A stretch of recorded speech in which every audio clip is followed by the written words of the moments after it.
Halo, Assalamualaikum warahmatullahi wabarakatuh. Kembali lagi bersama kami, petani milenial dari Bentang Wirausaha Sosial. Oke, pada kesempatan kali ini kita akan mereview produk kami, yaitu selada dengan jenis selada bohemia yang ditanam dengan sistem hidroponik pada ketinggian 100 mdpl dengan sistem NFT. Oke, di tempat kami seminggu yang lalu itu kami mengemasi selada kami dengan bentuk kemasan seperti ini dan melakukan uji coba kembali berapa lama sih ketahanan dari selada kami. Selada ini umurnya udah 1 minggu sejak dikemas seperti ini, yang mana disimpan dalam suhu ruangan, tidak di dalam pendingin ataupun apa-apa, hanya kita kemas dan ditaruh di dapur, taruh aja. Nah, seperti itu. Nah, ini umur sudah 1 minggu, masih kelihatan lumayan segar ya. Oke, kita lihat ya, kita review.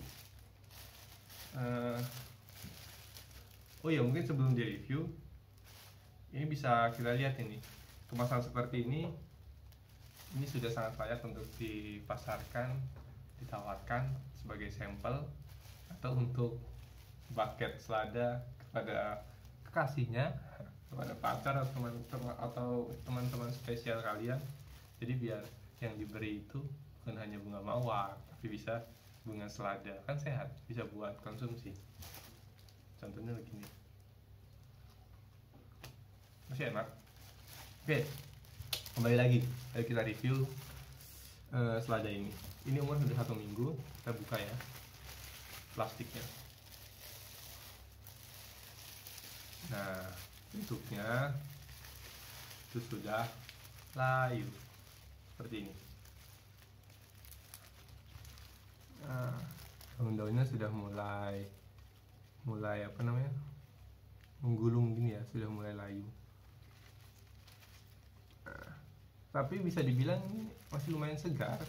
Jangan dibanding dengan selada pasar yang umurnya 1 hari. Menurut saya ini lebih segar dibandingkan selada-selada pada umumnya yang ada di pasaran. Sebenarnya kenapa sih selada itu bisa tahan lama? Nah, di sini nih kuncinya. Jadi ketika kita packing, ini ada kandungan air dari sini. Jadi dia selada masih tetap lembab, tapi juga jangan terlalu banyak. Karena ketika dia air di sini terlalu banyak, kemudian posisi menaruhnya salah, nah seperti ini gitu, dan air tergenang di sisi sebelah sini, maka bagian batang yang terkena air tersebut dia akan membusuk. Nah, ketika sudah membusuk nanti akan menyebar itu, saya akan cepat rusak. Sebenarnya review cuma hanya itu aja sih. Masih cukup segar, masih bisa dimakan, masih bisa menjadi sebuah lalapan untuk teman-teman makan. Ketahanan sayur itu di setiap kebun masing-masing berbeda ya. Berbeda caranya itu dari berbagai hal. Pertama dari cara ini panennya, waktu panennya. Ketika teman-teman itu panen di waktu yang misalkan terlalu pagi, itu nanti kandungan air di dalam tanaman ini kan ada embunnya, terus ya banyak lah masalah kandungan airnya. Itu yang pertama masalahnya. Ketika kandungan air terlalu banyak kemudian dikemas seperti ini, maka akan di sisi sebelah plastik ini dia tadi sudah saya jelaskan ada banyak air. Nah, ketika air itu banyak, kemudian plastiknya kan agak panas ya. Nah, dia itu nanti akan berkeringat. Ketika berkeringat, kemudian itu tidak hilang embun-embunnya, nanti akan menyebabkan busuk nih, batangnya akan busuk. Kemudian karena panennya terlalu pagi, embunnya masih banyak, kandungan air masih tinggi, timbangannya itu dia nanti menyusutnya lumayan banyak. Apalagi misalkan teman-teman yang menggunakan timbangan 1 kg itu, satu kemasan 1 kg satu plastik itu. Nah, itu kan nanti akan dipas dengan 1 kg, nah itu nanti bisa menjadi 950 atau 800, jadi kasihan yang membelinya. Itu yang pertama kalau terlalu pagi. Kemudian kalau terlalu siang bagaimana? Kalau terlalu siang, nanti tanaman ini cepat layunya. Kita pernah coba ketika panen itu di jam 12, tanaman itu posisi bentuknya seperti ini, udah nggak terlalu segar begini, itu hanya tahan sampai waktu 3 hari. Jadi 3 hari itu sudah menunjukkan tanda-tanda yang seperti ini ketika panen jam 12. Kemudian ketika panen yang ideal itu jam berapa? Kalau kita itu jam 6 atau jam setengah 7, jadi kita panen, akarnya kita buang, rokul masih kondisi lembab, tapi kondisi daun dia tidak terlalu basah, tidak basah malah ya. Nah itu kita packing, itu relatif lebih aman untuk tanaman. Pertama, kandungan air tidak terlalu banyak, jadi penyusutan dari sayur itu tidak terlalu besar sehingga konsumen juga puas. Walaupun kita timbangan itu 1 kilogram kita berikan 1,1 atau 1,2, tapi rata-rata 1,1 rata-rata. Kemudian dari packing waktunya seperti itu. Kemudian dari pengiriman. Nah, ketika teman-teman itu melakukan pengiriman sayur ya, misalkan dia masih menggunakan motor, pokoknya yang sayur ini terkena angin lah. Nah, ketika teman-teman bawa sayur ini kena angin, kan daunnya begini ya, nah, itu nah, ini namanya di motor ya, kena seperti gini.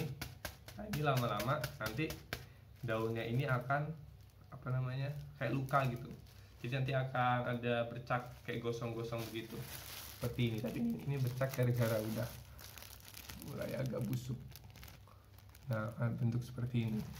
Jika teman-teman yang misalkan pengiriman masih menggunakan sepeda motor terus kurang diperhatikan, nah ketika dia kena angin begini, kena pukul-pukul terus sayurnya, ini nanti akan membentuk luka di daunnya. Nah, itu jadi perlu diperhatikan pengiriman. Kemudian mengirim waktu kondisi cuaca lagi panas banget, itu juga harus diperhatikan. Nanti sayurnya layu juga, karena kan dia lembabnya ada di sini. Nah, ketika dia terlalu panas, tanamannya melakukan proses penguapan. Nah, ketika panas kan penguapannya tinggi, maka dia membutuhkan sumber air yang banyak.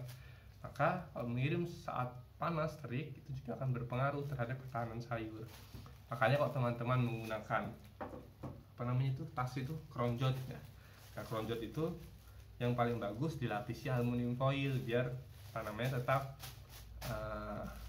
panasnya tetap terjaga, jadi panasnya nggak terlalu tembus. Jadi di kronjotnya itu, misalnya ini kronjot ya, nah itu dilapisin aluminium foil, biasa aluminium foil itu dilapisin nanti.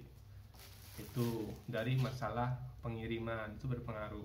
Selanjutnya ini penyimpanan sayur. Nah, ini kan tadi aku bilang disimpan di dapur, nah ditaruh seperti ini. Nah, ditaruh di meja makan, tunggu sampai 1 minggu. Posisinya begini tadi. Posisinya begini. Nah, kalau misalkan teman-teman misalkan yang ngejual selada ini ada di toko sayur, warung sayur gitu ya, pasar atau lain sebagainya. Nah, teman-teman itu kalau misalnya ini terpapar matahari langsung, maka otomatis dia kan kepanasan, maka dia akan layu juga. Jadi juga perlu diperhatikan sama teman-teman di proses penyimpanan. Kalau suhu ruangan, mungkin ini kalau misalkan suhu terpapar sinar matahari juga paling 3 hari udah mulai menandakan layu. Tapi ini kita seminggu itu kondisinya di dalam ruangan, suhu yang ada di dapur, di meja makan, kita taruh begini aja. Kalau misalnya di dalam lemari es itu 1 minggu, kita pernah coba sebelumnya, 1 minggu masih lebih segar daripada ini, belum ada yang mengkerut yang kayak gini, belum ada yang begini di lemari es. Bukan di freezer ya, lemari es yang nggak terlalu dingin juga nggak terlalu sejuk lah. Mungkin itu. Jadi bagaimana cara menjaga sayur kita itu tetap segar. Yang pertama, perhatikan proses panennya. Yang kedua, perhatikan proses distribusi sayurnya, pengirimannya diperhatikan. Yang ketiga, perhatikan proses penyimpanannya. Oke, itu hal-hal yang mungkin terlihat sepele, tapi itu berdampak pada ketahanan sayur kita. Oke, mungkin itu saja dari kami. Sebelumnya terima kasih banyak. Wassalamualaikum warahmatullahi wabarakatuh. Salam petani milenial dari Bentang Wirausaha Sosial. Oke, see you. Semoga bermanfaat.